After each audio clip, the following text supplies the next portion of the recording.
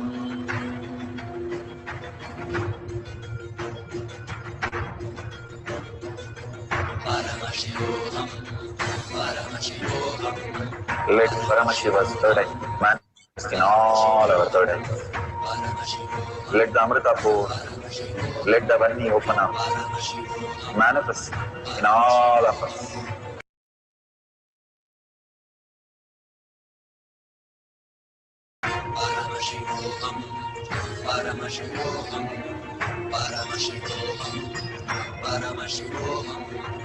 Let Paramashiva overflow, manifest the powers in all our third eyes.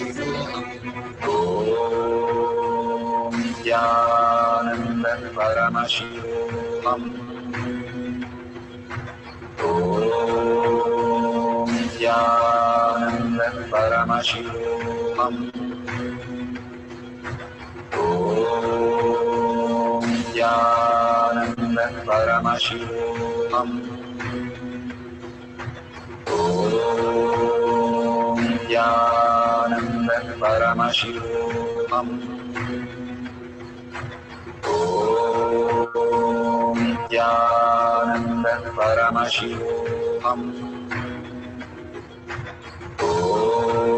Om Nityananda Paramashivaham. Om Nityananda Paramashivaham. Om Nityananda Paramashivaham. Om Nityananda Paramashivaham. Om Nityananda Paramashivaham. So beautiful. Now you can go to the verification and the sharing process. You can share all these beautiful experience, the power manifestation, the pre-satsang, the satsang, darshan, whatever you would like to thank Bhagwan.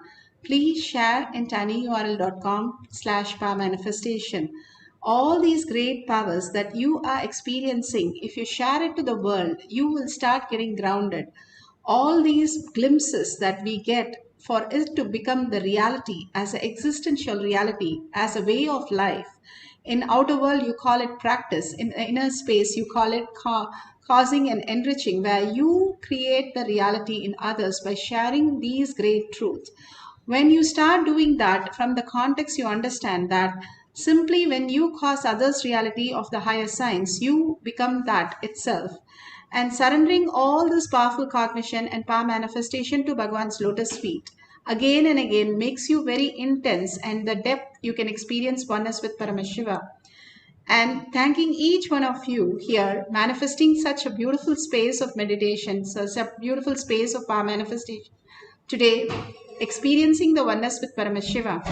And if you see the $sign at the end of the YouTube, you can offer your gratitude to Bhagwan. All these are given not for anything else but your expansion into the space of Kailasha, your inner space expanding so beautifully. You can share it in your social media and tag it to your friends and family and ask them to come for Bhagwan's darshans and dikshas and power manifestation session. So thank Bhagwan deeply and ask Bhagwan to manifest the Paramashiva space as your reality. With a deep earning and gratitude, let's chant the Purna Mantra. Om Purnamada Purnamidam Purna Purnamudashyate Purnasya Purnamadaya Purnamevavashishyate. Om Shanti Shanti Shanti. Hari Om Tat Sat Sarvam Bhagavate Sri Nityanda Parameshivam Paduka Arpanamastu. Om Nityanandam.